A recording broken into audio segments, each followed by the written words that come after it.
Halo teman-teman, Assalamualaikum warahmatullahi wabarakatuh. Om Swastiastu, salam nama budaya, salam kebajikan bagi kita semua. Perkenalkan, saya Uswatuna Hasanah Ahmad dari Program Studi Industri Fakultas Teknik Universitas Majalengka. Nah, di sini saya mau sedikit sharing nih teman-teman mengenai implementasi nilai-nilai Pancasila dalam kehidupan sehari-hari.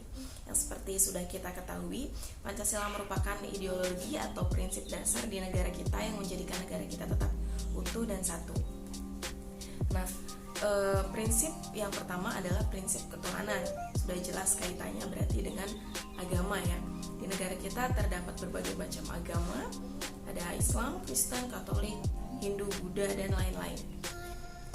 Dikarenakan berbagai macam perbedaan agama ini, kita dituntut untuk saling menghormati satu sama lain antar agama ya, dituntut untuk toleransi antar agama lain. Kita tidak boleh memaksakan orang lain untuk mengikuti agama kita ataupun sebaliknya.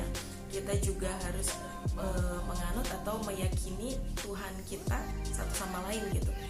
Jadi kita beribadah sesuai agama kita. Kita agama Islam, kita beribadah sesuai agama kita, dan misalkan orang Kristen, Hindu, Buddha beribadah sesuai agama mereka di tempat yang sesuai dengan agama mereka. Yang sila kedua adalah sila kemanusiaan. Ini kaitannya dengan kehidupan sosial, adalah kita tidak membeda-bedakan satu sama lain gitu. Misalkan kita berteman, kita tidak membedakan mana yang cantik, mana yang enggak, mana yang ganteng, mana yang enggak, atau mana yang pintar, mana yang enggak gitu. Itu simpelnya ya. Kita tidak boleh membeda-bedakan itu karena kita ini satu, kita harus bersama gitu ya, saling gotong royong, saling membantu. Kemudian sila yang ketiga adalah sila persatuan. Implementasi dalam sehari-hari adalah seperti contoh kita membeli produk-produk dalam negeri nih, produk dalam negeri, produk UMKM, atau kita mengenakan batik seperti identitas negara kita yakni batik ya. Kemudian sila yang keempat adalah kita diberikan kebebasan untuk menyuarakan pilihan kita, karena negara kita adalah negara yang demokrat ya. Ketika ada pemilihan presiden, DPR, atau pemerintahan, atau misalkan dalam suatu organisasi kecil sekalipun, seperti misalkan OSIS dalam sekolah, atau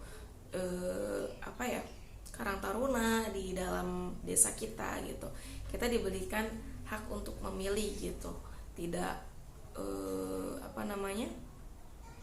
tidak ditentukan oleh misalkan yang keturunan pemimpin nih akan selamanya terus menjadi pemimpin gitu, enggak ya. Tapi kita diberikan hak untuk bersuara, untuk memilih pemimpin sesuai pilihan kita gitu.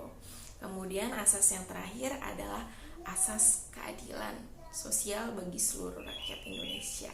Nah, ini kaitannya keadilan sosial bagi seluruh rakyat Indonesia.